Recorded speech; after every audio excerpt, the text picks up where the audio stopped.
പ്രധാനമന്ത്രിയുടെ കാൽത്തൊട്ട് വന്നിച്ചാണ് ഇന്ത്യയുടെ parliamentary party യോഗത്തിലേക്ക് Nitish കുമാറിന്റെ കടന്നുവരവ്. പ്രധാനമന്ത്രിക്കൊപ്പം എക്കാലവും ഉണ്ടാകുമെന്ന് പറഞ്ഞ നിതീഷ് നരേന്ദ്രമോദിയുടെ നേതൃപാടവത്തെ അഭിനന്ദിക്കുകയും ഇന്ത്യ സഖ്യത്തെ പരിഹസിക്കുകയും ചെയ്തു. ഇന്ത്യക്കൊപ്പം 5 വർഷവും തുടരുമെന്ന വ്യക്തമായ സൂചനയാണ് പാർലമെന്ററി പാർട്ടി യോഗത്തിൽ നിതീഷ് നൽകിയത്.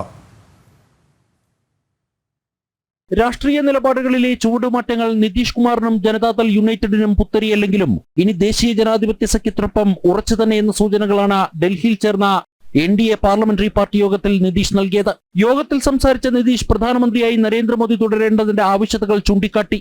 എല്ലാ സമയത്തും താൻ പ്രധാനമന്ത്രിക്കൊപ്പം ഉണ്ടാകുമെന്ന് പറഞ്ഞ നിതീഷ് സത്യപ്രതിജ്ഞാ ചടങ്ങുകൾക്കായി ആകാംക്ഷപൂർവ്വം കാത്തിരിക്കുകയാണെന്നും സൂചിപ്പിച്ചു.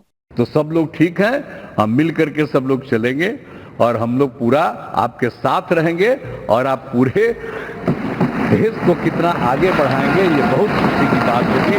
यही हम लोगों को कहना है और मेरा आग्रह यही है कि जल्दी से जल्दी आपका काम शुरू हो जाए, शपथ ग्रहण हो जाए.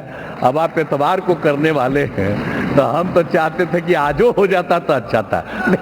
പ്രസംഗത്തിന് ശേഷം പ്രധാനമന്ത്രിക്ക് അടുത്തേക്കെത്തിയ നിതീഷ് അദ്ദേഹത്തിന്റെ കാൽത്തൊട്ട് തൊഴുവാൻ ശ്രമിച്ചതും പ്രധാനമന്ത്രി അത് വിലക്കുന്നതും ശ്രദ്ധേയമായി.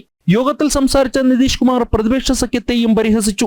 अगली बार जो आप आइएगा ना तो इस बार हम देखें कि कुछ इधर उधर कुछ जीत गया है, अगली बार सब हारेगा, हमको पूरा भरोसा.